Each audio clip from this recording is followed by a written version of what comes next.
ਪਹਿਲਾਂ ਜੀ ਪ੍ਰਧਾਨ ਜੀ ਸਾਡੇ ਚੈਨਲ 'ਚ ਤੁਹਾਡਾ ਬਹੁਤ ਬਹੁਤ ਸਵਾਗਤ ਹੈ। ਥੈਂਕ ਯੂ ਜੀ। ਤੁਹਾਡਾ ਇੱਕ ਲੋਕਾਂ ਤੱਕ ਆਵਾਜ਼ ਪਹੁੰਚਾਉਣ ਲਈ ਤੁਸੀਂ ਆਏ, ਅਸੀਂ ਤੁਹਾਡਾ ਬਹੁਤ ਬਹੁਤ ਧੰਨਵਾਦ ਕਰਦੇ ਹਾਂ ਅਨਾਜ ਮੰਡੀ ਸਿਰਸਾ ਦੀ ਤਰਫੋਂ। ਪ੍ਰਧਾਨ ਜੀ, ਜਿਸ ਤਰ੍ਹਾਂ ਕੱਲ 29 ਤਰੀਕ ਨੂੰ ਕਿਸਾਨਾਂ ਦੀ ਫਿਰ ਵਾਰਤਾ ਹੋਣੀ ਹੈ ਸੈਂਟਰ ਸਰਕਾਰ ਨਾਲ, ਤੁਹਾਨੂੰ ਲੱਗਦਾ ਕੋਈ ਸਰਕਾਰ ਸੱਟਾ ਕੱਢੂਗੀ? ਦੇਖੋ ਜੀ, ਸਰਕਾਰ ਨੂੰ ਕੱਢਣਾ ਚਾਹੀਦਾ ਆ। ਬਹੁਤ ਜ਼ਿਆਦਾ ਅੰਦਨਾਕੀਆ ਲੋਕ ਜਿਹੜੇ ਨੇ ਆਪਦੀ ਗੱਲ ਰੱਖ ਰਹੇ ਨੇ। ਮੈਂ ਸਭ ਤੋਂ ਪਹਿਲਾਂ ਤਾਂ ਇਹੀ ਸਰਕਾਰ ਨੂੰ ਕਹਿਣਾ ਚਾਹੁੰਦਾ ਆ ਕਿ ਜਿਹੜੇ ਆਡੀਅנס ਲਿਆਂਦੇ ਗਏ ਨੇ, ਆਡੀਅנס ਲਿਆਉਣੇ ਤੇ ਕਿ ਐਮਰਜੈਂਸੀ ਕੋਈ ਲੱਗੀ ਹੋਵੇ ਫਿਰ ਉਹਦੇ ਲਈ ਲਿਆਉਣੇ ਚਾਹੀਦੇ ਸੀਗੇ। ਇਹ ਤਾਂ ਅਗਰ ਕਾਨੂੰਨ ਬਣਾਉਣਾ ਸੀਗਾ ਤਾਂ ਪਾਰਲੀਮੈਂਟ ਦੇ ਵਿੱਚ ਪੂਰੇ ਪ੍ਰੋਪਰ ਤਰੀਕੇ ਦੇ ਨਾਲ ਬਹਿਸ ਕਰਾ ਕੇ ਸਾਰੇ ਦੀ ਗੱਲ ਸੁਣ ਕੇ, ਔਰ ਕਿਸਾਨਾਂ ਤੋਂ ਵੀ ਔਰ ਜਿਹੜੇ ਵਪਾਰੀ ਨੇ ਉਹਨਾਂ ਦੇ ਵੀ ਸਭ ਦੇ ਵਿਊਜ਼ ਲੈਣੇ ਚਾਹੀਦੇ ਸੀਗੇ ਕਿ ਅਸੀਂ ਇਹ ਨਵੇਂ ਕਾਨੂੰਨ ਬਣਾਉਣੇ ਆ, ਉਹਨਾਂ ਦੇ ਵਿੱਚ ਕੀ ਕੀ ਗੱਲ ਰੱਖੀਏ। ਇਹ ਥੋੜਾ ਜਿਹਾ ਰਾਤੋਂ ਰਾਤ ਬੈਠ ਕੇ ਤੁਸੀਂ ਆਡੀਅנס ਲੈ ਔਰ ਕਿਸਾਨਾਂ ਦੀ ਜਿਹੜੀ ਆਮਦਨ ਹੈ ਉਹ ਕਹਿੰਦੇ ਅਸੀਂ ਦੁੱਗਣੀ ਕਰ ਦਾਂਗੇ, ਉਹ ਕਿਹੜੇ ਤਰੀਕੇ ਨਾਲ ਦੁੱਗਣੀ ਹੋ ਜਾਏਗੀ? ਉਹ ਸਾਡੀ ਸਮਝ ਤੋਂ ਬਾਹਰ ਹੋ ਰਹੀ ਆ। ਔਰ ਸਰਕਾਰ ਨੂੰ ਇੱਕ ਵਾਰ ਠੰਡੇ ਦਿਮਾਗ ਨਾਲ ਸੋਚਣਾ ਚਾਹੀਦਾ ਆ, ਇਹਨਾਂ ਕਾਨੂੰਨਾਂ ਨੂੰ ਇੱਕ ਵਾਰ ਵਾਪਸ ਲੈਣਾ ਚਾਹੀਦਾ ਆ। ਔਰ ਫਿਰ ਉਹਨਾਂ ਦੇ ਕੋਲ ਬਹੁਮਤ ਹੈ, ਉਹਨਾਂ ਕੋਲ ਟਾਈਮ ਆ, ਉਹ ਬੈਠ ਕੇ ਬਗੈਰ ਚਰਚਾ ਤੋਂ ਜਿਹੜੇ ਇਹਨਾਂ ਨੇ ਕਾਨੂੰਨ ਬਣਾਤੇ ਨੇ ਔਰ ਕਿਸੇ ਵੀ ਕਿਸਾਨ ਤੋਂ ਜਾਂ ਕਿਸੇ ਵੀ ਆੜ੍ਹਤੀ ਤੋਂ ਜਾਂ ਕਿਸੇ ਵੀ ਵਪਾਰੀ ਤੋਂ ਉਹਦੀ ਰਾਏ ਨਹੀਂ ਲਈ ਗਈ, ਫੀਡਬੈਕ ਨਹੀਂ ਲੈ ਗਏ ਕਿ ਅਸੀਂ ਇਹ ਕਾਨੂੰਨ ਬਣਾਉਣੇ ਨੇ ਤਾਂ ਇਹਨਾਂ ਵਾਸਤੇ ਕੀ ਕੀ ਕੱਲ੍ਹ ਨੂੰ ਦਿੱਕਤਾਂ ਆ ਰਹੀਆਂ ਨੇ, ਉਹ ਕਿਉਂ ਹੋਣਾ ਚਾਹੀਦਾ। ਔਰ ਖਾਸ ਕਰਕੇ ਇਹਨਾਂ ਕਾਨੂੰਨਾਂ ਦਾ ਸਭ ਤੋਂ ਜ਼ਿਆਦਾ ਨੁਕਸਾਨ ਜਿਹੜਾ ਉਹ ਹਰਿਆਣਾ 'ਚ ਹੋ ਰਿਹਾ ਆ, ਪੰਜਾਬ 'ਚ ਹੋ ਰਿਹਾ ਆ। ਮੈਂ ਇੱਥੇ ਸਰਕਾਰ ਨੂੰ ਦੱਸਣਾ ਚਾਹੁੰਦਾ ਆ ਕਿ ਹਰਿਆਣਾ ਸਰਕਾਰ ਨੇ ਹਰ ਅਨਾਜ ਮੰਡੀ ਦੇ ਵਿੱਚ ਇੱਕ ਇੱਕ ਸਰਕਾਰੀ ਦੁਕਾਨ ਖੋਲ੍ਹ ਰੱਖੀ ਆ ਕਿ ਜਿੱਥੇ ਕਿਸਾਨ ਆਪਦਾ ਮਾਲ ਲਿਆ ਕੇ ਵੇਚ ਸਕਦਾ ਆ। ਔਰ ਬਾਕੀ ਵੀ ਜਿੰਨੇ ਵੀ ਆੜ੍ਹਤੀਆਂ ਦੀਆਂ ਦੁਕਾਨਾਂ ਹੈਗੀਆਂ ਨੇ ਜਾਂ ਬਾਕੀ ਜਿੰਨੀਆਂ ਅਨਾਜ ਮੰਡੀਆਂ ਹਰਿਆਣੇ ਦੀਆਂ ਪੰਜਾਬ ਦੀਆਂ ਨੇ, ਉੱਥੇ ਸਰਕਾਰੀ ਕਰਮਚਾਰੀ, ਮਾਰਕੀਟ ਕਮੇਟੀ ਦੇ ਕਰਮਚਾਰੀ ਅਧਿਕਾਰੀਆਂ ਦੇ ਸਾਹਮਣੇ ਕਿਸਾਨਾਂ ਦੀ ਬੋਲੀ, ਮਾਲ ਦੀ ਬੋਲੀ ਲਾਈ ਜਾਂਦੀ ਆ। ਉੱਥੇ ਦਲਾਲ ਹੁੰਦੇ ਨੇ, ਮਾਲ ਵਿਕਾਉਣ ਵਾਲੇ ਆੜ੍ਹਤੀ ਹੁੰਦੇ ਨੇ, ਕਿਸਾਨ ਹੁੰਦੇ ਨੇ, ਸਭ ਦੇ ਸਾਹਮਣੇ ਖੁੱਲ੍ਹਾ ਮਾਲ ਵੇਚਿਆ ਜਾਂਦਾ ਆ। ਔਰ ਹਰਿਆਣਾ ਸਰਕਾਰ ਨੇ ਕਰੋੜਾਂ ਨਹੀਂ ਅਰਬਾਂ ਰੁਪਈਏ ਲਾ ਕੇ ਹਜ਼ਾਰਾਂ ਏਕੜ ਦੇ ਵਿੱਚ ਮੰਡੀਆਂ ਬਣਾਈਆਂ ਹੋਈਆਂ ਨੇ ਔਰ 2-2 ਕਰੋੜ ਰੁਪਏ ਦੀਆਂ ਮੰਡੀ ਦੇ ਵਿੱਚ ਦੁਕਾਨਾਂ ਜਿਹੜੀਆਂ ਨੇ ਉਹ ਆੜ੍ਹਤੀਆਂ ਨੂੰ ਦਿੱਤੀਆਂ ਹੋਈਆਂ ਨੇ ਔਰ ਹਜ਼ਾਰਾਂ ਕਰੋੜਾਂ ਰੁਪਈਏ ਲਾ ਕੇ ਸ਼ੈੱਡ ਬਣਾਏ ਹੋਏ ਨੇ ਜਿੱਥੇ ਸਾਫ਼ ਸੁਥਰੇ ਤਰੀਕੇ ਦੇ ਨਾਲ ਕਿਸਾਨ ਦੀ ਫਸਲ ਆਉਂਦੀ ਹੈ, ਉਹਦੀ ਢੇਰੀ ਕੀਤੀ ਜਾਂਦੀ ਹੈ, ਪੱਕਾ ਲਾਇਆ ਜਾਂਦਾ ਆ। ਇੱਕ ਬਹੁਤ ਹੀ ਸ਼ਾਨਦਾਰ ਤਰੀਕੇ ਦੇ ਨਾਲ ਹਰਿਆਣਾ ਇੱਕ ਮਾਡਲ ਆ ਅਨਾਜ ਮੰਡੀਆਂ ਦੇ ਵਿੱਚ ਕਿਸਾਨਾਂ ਦੀ ਫਸਲ ਵੇਚਣ ਵਾਸਤੇ। ਅਗਰ ਕਿਤੇ ਦਿੱਕਤ ਹੈ ਉਹ ਬਿਹਾਰ ਦੇ ਵਿੱਚ ਆ, ਚਾਹੇ ਅੰਦਨਾਕੀ ਆ ਮਹਾਰਾਸ਼ਟਰ 'ਚ, ਗੁਜਰਾਤ 'ਚ ਹੋਏਗੀ ਜਾਂ ਅੰਦਨਾਕੀ ਆਂਧਰਾ 'ਚ, MP 'ਚ ਜਾਂ UP ਦੇ ਵਿੱਚ ਆ ਕਿ ਜਿੱਥੇ ਤੇ ਵਪਾਰੀ ਜਿਹੜਾ ਆ ਉਹ ਮਾਲ ਖਰੀਦ ਕੇ ਉਲਟਾ ਹਰਿਆਣੇ 'ਚ ਲਿਆਉਂਦਾ ਆ। ਅਗਰ UP ਦਾ ਮਾਲ ਜਿਹੜਾ ਆ ਜਾਂ ਬਿਹਾਰ ਦਾ ਮਾਲ ਆ, ਚਾਹੇ ਮੱਕੀ ਹੋਵੇ ਚਾਹੇ ਪਰਮਲ ਹੋਵੇ, ਉਹ ਹਰਿਆਣੇ 'ਚ ਆ ਕੇ ਵਿਕਦਾ ਤਾਂ ਉੱਥੇ ਸਰਕਾਰ ਫੇਲ ਆ। ਉੱਥੋਂ ਦੀਆਂ ਸਰਕਾਰਾਂ, UP ਸਰਕਾਰ ਫੇਲ ਆ, ਬਿਹਾਰ ਸਰਕਾਰ ਫੇਲ ਆ, ਜਾਂ ਉੱਥੋਂ ਦੀ ਸੈਂਟਰ ਗਵਰਨਮੈਂਟ ਦਾ ਫੇਲ ਆ ਕਿ ਉਹਨਾਂ ਨੇ ਉੱਥੇ ਕਿਉਂ ਨਹੀਂ ਉਹਨਾਂ ਨੂੰ ਪੱਧਤੀ ਨੂੰ ਸਹੀ ਕੀਤਾ ਜਾਂਦਾ। ਇੱਥੇ ਹਰਿਆਣਾ ਦਾ ਤਾਂ ਬਹੁਤ ਵਧੀਆ ਸਿਸਟਮ ਆ ਕਿ ਜਿਸ ਨੂੰ ਇੱਕ ਮਿਸਾਲ ਹੈ ਇੱਕ ਹਰਿਆਣਾ ਤਾਂ ਆਪਦੀ ਮੰਡੀ ਕਰਨ ਦੇ ਵਿੱਚ, ਔਰ ਇਸ ਪੱਧਤੀ ਨੂੰ ਬਾਕੀ ਸਟੇਟਾਂ ਦੇ ਵਿੱਚ ਲਾਗੂ ਕੀਤਾ ਜਾਣਾ ਚਾਹੀਦਾ ਸੀ। ਇਹ ਪ੍ਰਧਾਨ ਜੀ ਦੇਖੀਏ, ਸਰਕਾਰ ਕਹਿੰਦੀ ਵੀ ਅਸੀਂ ਦਲਾਲਪਣ ਵਿੱਚੋਂ ਖਤਮ ਕਰ ਦਾਂਗੇ, ਪਰ ਜੇ ਦੇਖੀਏ ਤੇ ਆੜ੍ਹਤੀ ਤੋਂ ਬਿਨਾਂ ਕਿਸਾਨ ਦਾ ਜਮਾ ਨਹੀਂ ਇਹ ਸਰਦਾ। ਜੇ ਅੱਧੀ ਰਾਤ ਨੂੰ ਕੋਈ ਪੈਸੇ ਦਾ ਜ਼ਰੂਰਤ ਹੈ ਜਾਂ ਕਿਸੇ ਬੇਟੀ ਦੀ ਸ਼ਾਦੀ ਕਰਨੀ ਕਿਸੇ ਕਿਸਾਨ ਨੇ, ਤੇ ਆੜ੍ਹਤੀ ਤੋਂ ਬਿਨਾਂ ਉਹਦਾ ਇੱਕ ਮਿੰਟ ਗੁਜ਼ਾਰੇ ਕੋਈ ਨਹੀਂ। ਮੈਂ ਇੱਥੇ ਜਿਹੜਾ ਇੱਕੋ ਆੜ੍ਹਤੀਆਂ ਨੂੰ ਦਲਾਲ ਕਹਿੰਦੇ ਨੇ, ਆੜ੍ਹਤੀ ਕਹਿੰਦੇ, ਵਿਚੋਲੀਆ ਕਹਿੰਦੇ ਆ, ਸੂਦਖੋਰ ਕਹਿੰਦੇ ਆ, ਮੈਂ ਇੱਥੇ ਤੁਹਾਡੇ ਜਿਹੜੇ BBC ਟੋਰਾਂਟੋ ਦਾ ਚੈਨਲ ਹੈ ਦੇ ਮਾਧਿਅਮ ਵਿੱਚ ਦੱਸਣਾ ਚਾਹੁੰਦਾ ਆ ਕਿ ਸਰਕਾਰ ਦੇ ਖੁਦ, ਸਟੇਟ ਸਰਕਾਰ ਦੇ ਖੁਦ ਦੇ ਕੰਮ ਜਿਹੜੇ ਨੇ, ਚਾਹੇ ਉਹਨਾਂ ਦੀ LIC ਆ, ਬੀਮਾ ਕੰਪਨੀ ਆ, ਉੱਥੇ ਵੀ ਉਹਨਾਂ ਨੇ ਕਮਿਸ਼ਨ ਦਿੰਦੇ ਨੇ, ਉੱਥੇ ਵੀ ਦਲਾਲ ਰੱਖੇ ਨੇ, ਏਜੰਟ ਰੱਖੇ ਨੇ, ਫਿਰ ਉਹਨਾਂ ਦੀ ਪਾਲਿਸੀ ਵਿਕਦੀ ਆ। ਔਰ ਜਿੰਨੇ ਵੀ ਇਹਨਾਂ ਦੇ ਡੀਜ਼ਲ ਜਾਂ ਪੈਟਰੋਲ ਪੰਪ ਨੇ ਉਹਨਾਂ ਦੇ ਵਿੱਚ ਉਹਨਾਂ ਨੂੰ ਡੀਲਰਾਂ ਨੂੰ ਕਿਉਂ ਕਮਿਸ਼ਨ ਦਿੰਦੇ ਨੇ? ਅਗਰ ਕਮਿਸ਼ਨ ਏਡਾ ਹੀ ਮਾੜਾ ਕੰਮ ਹੈ ਤਾਂ ਸਰਕਾਰ ਖੁਦ ਕਰੇ, ਪੈਟਰੋਲ ਪੰਪ ਆਪਦੇ ਹੱਥ 'ਚ ਲਵੇ, ਕਿਉਂ ਕਿ ਉਹਨਾਂ ਕਮਿਸ਼ਨ ਤੇ ਜਿੰਨੀਆਂ ਵੀ ਗੈਸ ਏਜੰਸੀਆਂ ਨੇ, ਜਿੰਨੇ ਗੈਸ ਸਿਲੰਡਰ ਦਿੰਦੇ ਨੇ ਉਹਨਾਂ ਦਾ ਵਿੱਚੋਂ ਉਹਨਾਂ ਨੂੰ ਡੀਲਰਾਂ ਨੂੰ ਕਿਉਂ ਕਮਿਸ਼ਨ ਦਿੰਦੇ ਨੇ? ਔਰ ਐਡੀ ਵੱਡੀ ਇਹਨਾਂ ਦੀ ਉੱਥੇ ਸ਼ੇਅਰ ਮਾਰਕੀਟ ਚੱਲਦੀ ਹੈ, ਉੱਥੇ ਕਿਉਂ ਦਲਾਲ ਬਿਠਾਏ ਹੋਏ ਨੇ? ਇਹ ਸਾਰੇ ਕੁਝ ਨੂੰ ਦਲਾਲ ਬਾਹਰ ਕੱਢ ਦੇਣ, ਕਮਿਸ਼ਨ ਏਜੰਟ ਬਾਹਰ ਕੱਢ ਦੇਣ ਉੱਥੋਂ। ਔਰ ਜੇ ਅਗਰ ਇਹਨਾਂ ਨੂੰ ਅੱਜ ਦੁਨੀਆ ਦਾ ਕੀ ਹਿੰਦੁਸਤਾਨ ਦਾ ਸਭ ਤੋਂ ਵੱਡਾ ਜਿਹੜਾ ਕਾਰੋਬਾਰ ਹੈ ਉਹ ਪ੍ਰਾਪਰਟੀ ਦਾ ਕਾਰੋਬਾਰ ਆ, ਖਰੀਦ ਫਰੋਖਤ ਦਾ ਆ, ਉਹ ਚਾਹੇ ਸਹੀ ਤਰੀਕੇ ਨਾਲ ਹੋਵੇ ਚਾਹੇ ਗਲਤ ਤਰੀਕੇ ਨਾਲ ਹੋਵੇ, ਉਹਦੇ ਵਿੱਚ ਵੀ ਸਾਰੇ ਦਲਾਲ ਬੈਠੇ ਹੋਏ ਨੇ। ਔਰ ਸਰਕਾਰਾਂ ਦੇ ਇੱਥੇ ਅਗਰ ਕੋਈ ਚੀਜ਼ ਖਰੀਦਦੀਆਂ ਨੇ ਮਿਲਟਰੀ ਆਰਮੀ ਵਾਸਤੇ ਜਾਂ ਦੂਜੀਆਂ ਵੀ ਨੇ, ਉਹ ਵੀ ਇਤਿਹਾਸ 'ਚ ਆਉਂਦਾ ਵਿੱਚ ਕਮਿਸ਼ਨ ਰੱਖੇ ਹੋਏ ਨੇ। ਤਾਂ ਸਾਡੇ ਉੱਤੇ ਗਲਤ ਬਲੇਮ ਲਾਇਆ ਜਾ ਰਿਹਾ ਕਿ ਆੜ੍ਹਤੀਆਂ ਦਾ। ਅਸੀਂ ਤਾਂ ਸਰਕਾਰ ਦੇ ਇੱਕ ਤੈਅਸ਼ੁਦਾ ਵਪਾਰੀ ਆ, ਸਾਨੂੰ ਹਰਿਆਣਾ ਸਰਕਾਰ ਨੇ ਮਾਰਕੀਟ ਕਮੇਟੀ ਦੇ ਥਰੂ ਲਾਇਸੈਂਸ ਦਿੱਤੇ ਹੋਏ ਨੇ। ਫਿਰ ਸਾਨੂੰ ਇੱਕ ਦੁਕਾਨਾਂ ਦੇ ਕੇ ਹੀ ਦੁਕਾਨਾਂ ਸਰਕਾਰ ਤੋਂ ਖਰੀਦ ਕੇ ਬੈਠੇ ਹੋਏ ਆ। ਅਸੀਂ ਆਪਦੀ ਮਰਜ਼ੀ ਨਾਲ ਨਹੀਂ ਇੱਥੇ ਬੈਠੇ ਹੋਏ ਕਿ ਸਾਡੇ ਉੱਤੇ ਜਿਹੜਾ ਹੈ ਉਹ ਵਾਰੀ-ਵਾਰੀ ਬਲੇਮ ਲਾਇਆ ਜਾ ਰਿਹਾ ਕਿ ਇਹ ਦਲਾਲ ਨੇ ਜੀ, ਇਹ ਸੂਦਖੋਰ ਨੇ। ਅਸੀਂ ਤਾਂ ਇੱਕ ਸਰਵਿਸ ਪ੍ਰੋਵਾਈਡ ਕਰਵਾਉਂਦੇ ਆ, ਉਹ ਵੀ ਸਰਕਾਰ ਦੇ ਨਿਯਮਾਂ ਦੇ ਅਨੁਸਾਰ। ਸਾਡੇ ਜੋ ਸਾਨੂੰ ਮਾਰਕੀਟ ਕਮੇਟੀ ਦੇ ਨਿਯਮ ਹੈ ਉਹਨਾਂ ਦੇ ਅੰਡਰ ਚੱਲਦੇ ਆ, ਉਹਨਾਂ ਦੇ ਹਿਸਾਬ ਨਾਲ ਹੀ। ਅੱਜ ਮੈਂ ਇੱਥੇ ਦੱਸਣਾ ਚਾਹੁੰਦਾ ਆ ਕਿ ਸਾਡੀ ਜ਼ਿੰਮੇਵਾਰੀ ਪੇਮੈਂਟ ਦੀ ਹੁੰਦੀ ਆ। 2014 ਤੋਂ ਲੈ ਕੇ 2019 ਤੱਕ ਹਰਿਆਣਾ ਦੇ ਵਿੱਚ ਜਿਹੜੇ ਆੜ੍ਹਤੀਆਂ ਦਾ 600 ਕਰੋੜ ਰੁਪਈਆ ਖਰੀਦਦਾਰਾਂ ਲਈ ਡੁੱਬ ਚੁੱਕਾ ਆ, ਜਦ ਕਿ ਕਿਸਾਨ ਦਾ ਇੱਕ ਵੀ ਪੈਸਾ ਨਹੀਂ ਡੁੱਬਿਆ। ਤਾਂ ਇੱਥੇ ਅਸੀਂ ਜਿਹੜਾ ਆ ਕਿਸਾਨ ਨੂੰ ਸਰਵਿਸ ਪ੍ਰੋਵਾਈਡ ਕਰਾਉਂਦੇ ਆ, ਉਹਦੇ ਪੈਸੇ ਦੇ ਜ਼ਿੰਮੇਵਾਰ ਹੁੰਦੇ ਆ। ਉਹਨੂੰ ਕਿਉਂ ਜੇਕਰ ਅਸੀਂ ਇੱਥੇ ਅਗਰ ਕਿਸਾਨਾਂ ਦੇ ਪੈਸੇ ਖਾਦੇ, ਸਾਨੂੰ ਹਰਿਆਣਾ ਸਰਕਾਰ ਦੱਸੇ, ਸੈਂਟਰ ਸਰਕਾਰ ਦੱਸੇ ਕਿ ਹਰਿਆਣਾ ਦੇ ਵਿੱਚ ਆੜ੍ਹਤੀਆਂ ਨੇ ਇੰਨੇ ਕਿਸਾਨਾਂ ਦੇ ਉਹਨਾਂ ਕੋਲ ਕੇਸ ਆਏ ਹੋਣਗੇ। ਅਗਰ ਕਿਸੇ ਦਾ ਕੋਈ ਪੈਸਾ ਖਾਦਾ ਜਾਂਦਾ ਆ ਤਾਂ ਉਸ ਵੇਲੇ ਨੈਚੁਰਲੀ ਸ਼ਿਕਾਇਤ ਕਰਦਾ, ਹਰਿਆਣਾ ਸਰਕਾਰ ਦੱਸੇ, ਸੈਂਟਰ ਸਰਕਾਰ ਦੱਸੇ ਕਿ ਆੜ੍ਹਤੀਆਂ ਨੇ ਕਿੰਨੇ ਪੈਸੇ ਖਾਦੇ ਨੇ। ਔਰ ਸਾਡੇ ਕੇਸ ਚੱਲ ਰਹੇ ਨੇ ਆੜ੍ਹਤੀਆਂ ਦੇ, ਅਸੀਂ ਦੱਸ ਰਹੇ 600 ਕਰੋੜ ਹੈ, ਸਾਡੇ ਸਰਸਾ ਦੇ ਵਿੱਚ ਵੀ ਚੱਲ ਰਹੇ ਨੇ, ਕਰਨਾਲ 'ਚ ਵੀ। ਔਰ ਉਹਨਾਂ ਨੂੰ ਖਰੀਦਦਾਰਾਂ ਨੂੰ, ਵੱਡੇ ਵੱਡੇ ਐਕਸਪੋਰਟਰਾਂ ਨੂੰ ਅੰਦਰ ਵੀ ਕੀਤਾ ਹੋਇਆ ਆ ਸਰਕਾਰ ਨੇ, ਔਰ ਕੇਸ ਚੱਲਣ ਦੇ। ਪਰ ਸਾਡੀ ਸਰਕਾਰ ਉਹਦੇ ਵਿੱਚ ਕੋਈ ਸੁਣਵਾਈ ਨਹੀਂ ਕਰ ਰਹੀ। ਤਾਂ ਇਹ ਗਲਤ ਇੱਕ ਲੱਛਣ ਲਾਏ ਜਾ ਰਹੇ ਨੇ। ਇੱਕ ਹੁਣ ਆਪਣੇ ਆਪ ਨੂੰ ਸੱਚੇ ਹੋਣ ਵਾਸਤੇ ਜਿਹੜਾ ਹੈ ਉਹ ਕਦੀ ਵਿਚੋਲੀਆ ਕਹਿ ਰਹੇ ਨੇ, ਵਿਚੋਲੀਆ ਹੈਗੇ ਨੇ। ਤਾਂ ਬਿਹਾਰ ਦੇ ਵਿੱਚ ਦਿੱਕਤ ਆ, ਵਿਚੋਲੀਆ ਅਗਰ ਫਸਲ ਨਹੀਂ ਵਿਕਦੀ ਕਿਸਾਨ ਦੀ ਤਾਂ ਉਹ ਯੂਪੀ ਦੇ ਵਿੱਚ ਦਿੱਕਤ ਆ। ਉੱਥੇ ਅੱਜ ਵੀ ਰੇਟ ਜਿਹੜੇ ਨੇ ਉਹ ਪਰਮਲ ਦੇ ਵੀ 1000 ਤੋਂ ਲੈ ਕੇ 1100-1200 ਤੱਕ ਆ, ਔਰ ਜਿਹੜੇ ਮੱਕੀ ਦਾ ਰੇਟ ਆ ਉਹ 800 ਤੋਂ ਲੈ ਕੇ 900-950 ਤੱਕ ਆ। ਅਗਰ ਅਸੀਂ ਅੱਜ ਵੀ ਟਰੱਕ ਇੱਥੇ ਕੋਈ ਵਪਾਰੀ ਮੱਕੀ ਦਾ ਬਿਹਾਰ ਚੋਂ ਮੰਗਾਉਂਦਾ ਤਾਂ 900 ਰੁਪਏ ਜਾਂ 1200 ਰੁਪਏ ਤੱਕ ਪਹੁੰਚ ਮਿਲਦੀ ਆ। ਅਗਰ ਸਰਕਾਰ ਕੋਲੇ ਆਪਦਾ ਸਿਸਟਮ ਹੈ, 2007 ਦੇ ਵਿੱਚ ਬਿਹਾਰ ਦੇ ਵਿੱਚ MSP ਨੂੰ ਬੰਦ ਕਰਕੇ, ਮੰਡੀਕਰਨ ਬੰਦ ਕਰਕੇ ਸਿੱਧਾ ਖੋਲਿਆ ਗਿਆ ਸੀ। ਔਰ ਸਭ ਤੋਂ ਜ਼ਿਆਦਾ ਅੱਜ ਕੋਈ ਸਟੇਟ ਪਿਛੜੀ ਹੋਈ ਆ ਤਾਂ ਸਿਰਫ ਔਰ ਸਿਰਫ ਬਿਹਾਰ ਆ ਕਿ ਉੱਥੇ MSP ਦੇ ਮਾਲ ਨਾ ਵਿਕਣ ਦੇ ਕਾਰਨ ਕਿਸਾਨਾਂ ਨੂੰ ਜਿਹੜੀ ਆ ਉਹ ਨੁਕਸਾਨ ਹੋਇਆ, ਉੱਥੋਂ ਦੇ ਵਪਾਰੀ ਨੂੰ ਨੁਕਸਾਨ ਹੋਇਆ। ਕਿਉਂਕਿ ਜਦੋਂ ਕਿਸਾਨ ਕੋਲ ਪੈਸਾ ਆਏਗਾ ਉਹ ਮਾਰਕੀਟ 'ਚ ਜਾਏਗਾ, ਉਹ ਕੱਪੜਾ ਵੀ ਵਧੀਆ ਖਰੀਦੇਗਾ, ਉਹ ਆਪਦੀ ਕੋਈ ਜੋ ਵੀ ਸਮਾਨ ਆ ਉਹ ਵਧੀਆ ਤੋਂ ਵਧੀਆ ਲਵੇਗਾ, ਉੱਥੋਂ ਦੀ ਪ੍ਰੋਫਿਟ ਵੱਧ ਹੋਏਗਾ, ਬਾਜ਼ਾਰਾਂ ਦੀ ਰੌਣਕ ਹੋਏਗੀ। ਬਿਹਾਰ ਨੂੰ ਪਿਛੜਨ ਦਾ ਸਭ ਤੋਂ ਵੱਡਾ ਕਾਰਨ ਇਹ ਹੀ ਆ। ਔਰ ਸਭ ਤੋਂ ਜ਼ਿਆਦਾ ਫਰਟੀਲਾਈਜ਼ਰ ਜ਼ਮੀਨ ਜਿਹੜੀ ਉਹ ਬਿਹਾਰ ਦੇ ਵਿੱਚ ਆ, ਸਭ ਤੋਂ ਜ਼ਿਆਦਾ ਨਦੀਆਂ ਬਿਹਾਰ ਦੇ ਵਿੱਚ ਆ, ਸਭ ਤੋਂ ਜ਼ਿਆਦਾ ਪਾਣੀ ਬਿਹਾਰ 'ਚ ਆ। ਪਰ ਸਰਕਾਰ ਦੀ ਗਲਤ ਪਾਲਿਸੀ ਦਾ ਕਾਰਨ ਆ ਕਿ ਅੱਜ ਬਿਹਾਰ ਸਭ ਤੋਂ ਜ਼ਿਆਦਾ ਪਿਛੜਿਆ ਹੋਇਆ ਪ੍ਰਦੇਸ਼ ਬਣਿਆ ਹੋਇਆ ਹੈ। ਜੇ ਦੇਖੀਏ ਆਪਾਂ ਪ੍ਰਧਾਨ ਜੀ, ਜਿਸ ਤਰ੍ਹਾਂ ਸਰਕਾਰ ਕਹਿੰਦੀ ਹੈ ਵੀ ਵਿਚੋਲੀਆ ਖਤਮ ਹੋ ਜਾਏਗਾ, ਪਰ ਜੇ ਬਾਹਰੋਂ ਕੰਪਨੀਆਂ ਆਉਣਗੀਆਂ ਉਹ ਖਰੀਦ ਕਰੂਗੀ ਸਿੱਧੀ ਕਿਸਾਨਾਂ, ਤੇ ਜੋ ਕਿਸਾਨ ਕਹਿੰਦੇ ਵੀ ਸਾਡਾ ਪੈਸਾ ਉਹ ਡੁੱਬੂਗਾ।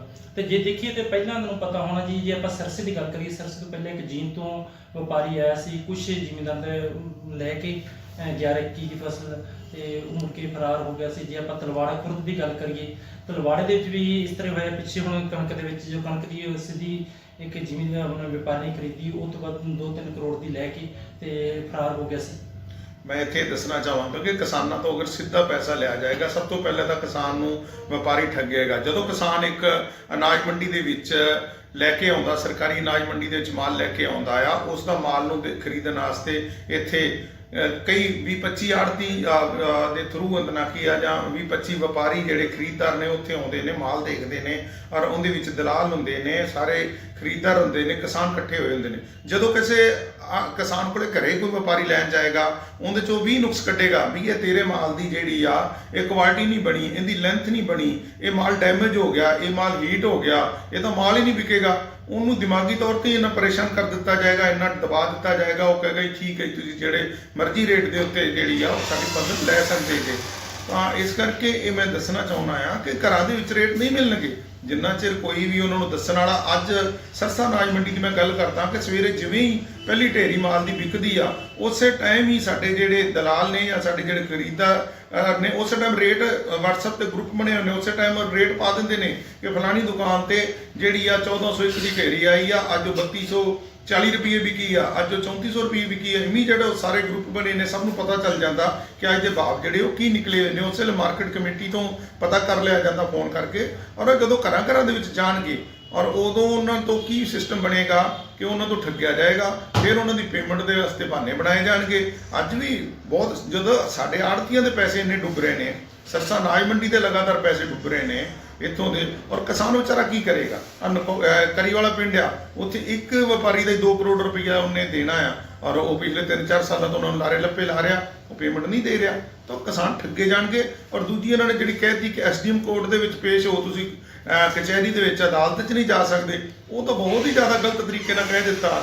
ਕਿਉਂਕਿ ਜਿਹੜਾ ਐਸਡੀਐਮ ਆ ਜਾਂ ਤਹਿਸੀਲਦਾਰ ਆ ਜਾਂ ਡਿਪਟੀ ਕਮਿਸ਼ਨਰ ਆ, ਉਹਨਾਂ ਦੇ ਉੱਤੇ ਤਾਂ ਸਰਕਾਰ ਦੇ ਬਾਕੀ ਕੰਮ ਹੀ ਇੰਨੇ ਹੁੰਦੇ ਨੇ। ਅਗਰ ਕਿ ਸੀਐਮ ਨੇ ਆਉਣਾ, ਮੰਤਰੀ ਨੇ ਆਉਣਾ, ਤਾਂ ਉਹਨਾਂ ਨੇ ਸਾਰਾ ਕੰਮ ਦੇਖਣਾ। ਅਗਰ ਲਾਅ ਐਂਡ ਆਰਡਰ ਦੀ ਕੋਈ ਪੋਜੀਸ਼ਨ ਹੁੰਦੀ ਹੈ ਤਾਂ ਉਹਨਾਂ ਨੇ ਦੇਖਣਾ। ਉਹਨਾਂ ਦੇ ਉੱਤੇ ਤਾਂ ਆਲਰੇਡੀ ਪਹਿਲਾਂ ਹੀ ਇੰਨਾ ਬੋਝ ਰਹਿੰਦਾ ਆ ਕਿ ਪੂਰਾ ਜਿਹੜਾ ਵੀ ਆ ਉਹਨਾਂ ਨੇ ਆਪਦੇ ਕੰਮ ਸੰਭਾਲਣੇ ਨੇ, ਔਰ ਇਹ ਇੱਕ ਵੱਖਰਾ ਉਹਨਾਂ ਤੇ ਕੰਮ ਲਾ ਦਿੱਤਾ ਗਿਆ। ਉਹ ਉਹਨਾਂ ਦੀ ਕਿੰਨੀ ਕੁ ਡਿਊਟੀ ਵਧਾਉਣਗੇ, ਇਹ ਗਲਤ ਤਰੀਕਾ ਆ। ਅਦਾਲਤਾਂ ਦੇ ਥਰੂ ਹੋਣਾ ਚਾਹੀਦਾ ਕਿ ਜਿੱਥੇ ਉਹਨਾਂ ਨੂੰ ਵਕੀਲ ਮਿਲ ਸਕਣ, ਉਹਨਾਂ ਨੂੰ ਰਾਏ ਮਸ਼ਵਰਾ ਹੋ ਸਕੇ ਔਰ ਉਹਨਾਂ ਨੂੰ ਕੋਈ ਠੱਗੀ ਨਾ ਹੋ ਸਕੇ। ਇਹ ਕਾਨੂੰਨ ਵੀ ਗਲਤ ਬਣਿਆ ਆ।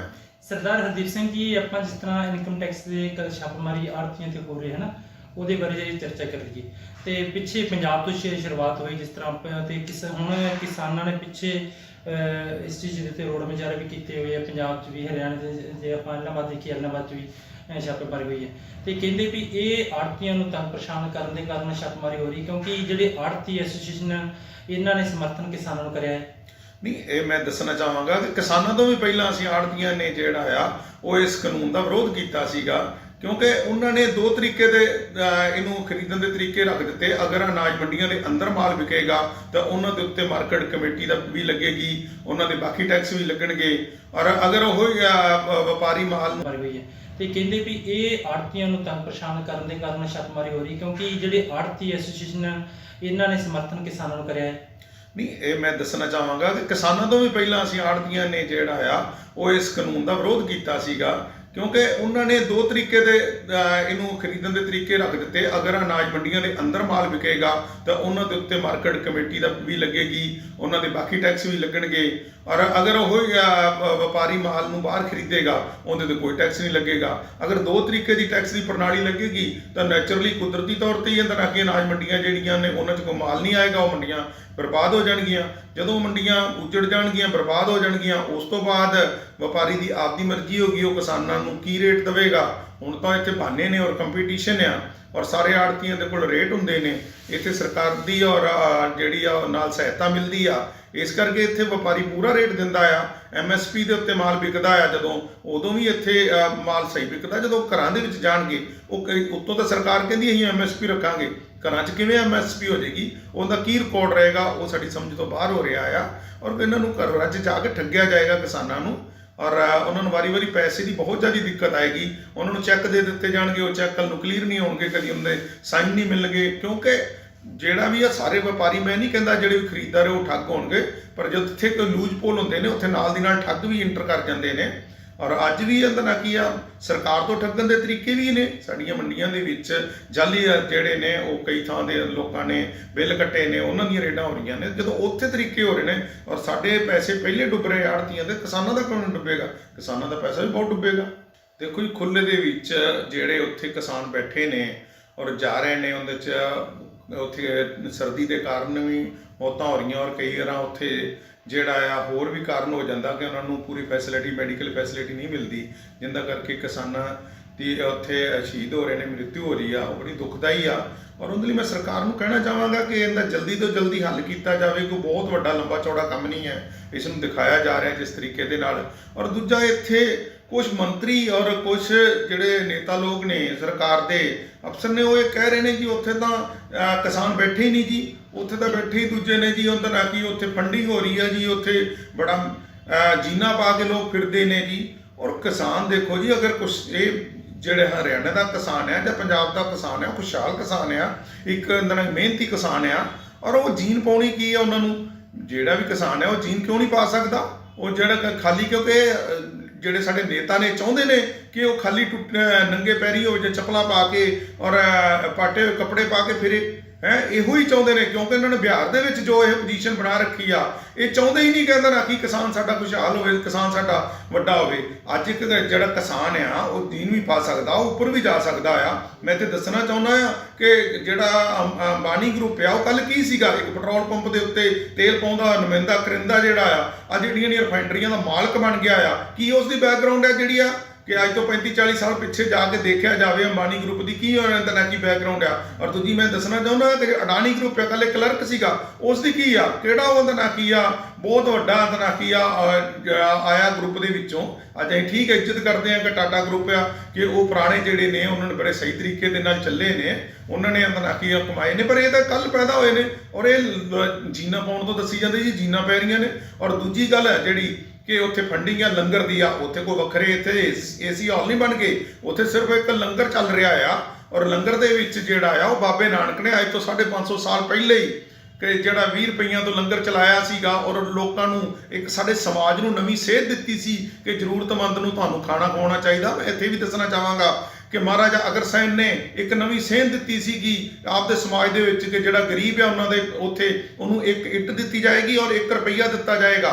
ਉਹ 1 ਰੁਪਈਏ ਦੇ ਨਾਲ ਆਪਦਾ ਵਪਾਰ ਕਰੇਗਾ ਔਰ ਇੱਕ ਇੱਟ ਇਕੱਠੀ ਹੋਏਗੀ ਸਮਾਜ ਦੇ ਵਿੱਚੋਂ, ਉਹ ਆਪਦਾ ਮਕਾਨ ਬਣਾਏਗਾ, ਆਪਦੀ ਦੁਕਾਨ ਬਣਾਏਗਾ। ਉਸੇ ਤਰੀਕੇ ਨਾਲ ਇੱਕ ਨਵੀਂ ਸੇਧ ਬਾਬੇ ਨਾਨਕ ਨੇ, ਗੁਰੂ ਨਾਨਕ ਦੇਵ ਜੀ ਨੇ ਦਿੱਤੀ ਸੀਗੀ ਕਿ ਸਾਨੂੰ ਲੰਗਰ ਚਲਾਉਣਾ ਚਾਹੀਦਾ, ਭੁੱਖੇ ਨੂੰ ਜਿਹੜਾ ਆ ਉਹ ਉਹਦੇ ਵਿੱਚ ਲੰਗਰ ਪਾਣੀ ਛਕੇ, ਆਪਦਾ ਅੰਨ ਛਕੇ, ਕੋਈ ਭੁੱਖਾ ਨਾ ਮਰੇ। ਇਹ ਤੇ ਉਹ ਸਮਾਜ ਦੀ ਸੇਧ ਆ। ਔਰ ਅੱਜ ਵੇਖੋ ਦੁਨੀਆ ਦੇ ਉੱਤੇ ਜਦੋਂ ਕਰੋਨਾ ਮਹਾਮਾਰੀ ਫੈਲੀ ਆ ਤਾਂ ਸਿੱਖ ਧਰਮ ਨੇ ਜਾਂ ਖਾਸ ਕਰਕੇ ਖਾਲਸਾ ਏਡ ਵਾਲਿਆਂ ਨੇ ਵਰਲਡ ਦੇ ਹਰ ਜਗ੍ਹਾ ਤੇ, ਅਮਰੀਕਾ ਹੋਵੇ ਚਾਹੇ ਕੈਨੇਡਾ ਹੋਵੇ ਚਾਹੇ ਇੰਗਲੈਂਡ ਹੋਵੇ, ਹਰ ਜਗ੍ਹਾ ਦੇ ਉੱਤੇ ਜਿਹੜਾ ਆ ਲੰਗਰ ਪਹੁੰਚਾਇਆ ਗਿਆ ਆ, ਖਾਣਾ ਪਹੁੰਚਾਇਆ ਗਿਆ ਆ, ਸੈਨੀਟਾਈਜ਼ਰ ਦਿੱਤੇ ਗਏ ਨੇ, ਮਾਸਕ ਦਿੱਤੇ ਗਏ ਨੇ। ਸਾਡੇ ਇੱਥੇ ਵੀ ਜਿਹੜੇ ਪੰਜਾਬ ਦੇ ਵਿੱਚ ਨੇ, ਹਰਿਆਣਾ ਦੇ ਵਿੱਚ ਨੇ, ਦਿੱਲੀ 'ਚ ਨੇ, ਬਾਕੀ ਸਟੇਟਾਂ ਦੇ ਵਿੱਚ ਵੀ ਨੇ, ਜੇ ਹਰ ਜਗ੍ਹਾ ਦੇ ਉੱਤੇ ਚਾਹੇ ਬੰਬੇ ਆ ਉੱਥੇ ਵੀ ਲੰਗਰ ਚੱਲਦਾ ਰਿਹਾ ਆ।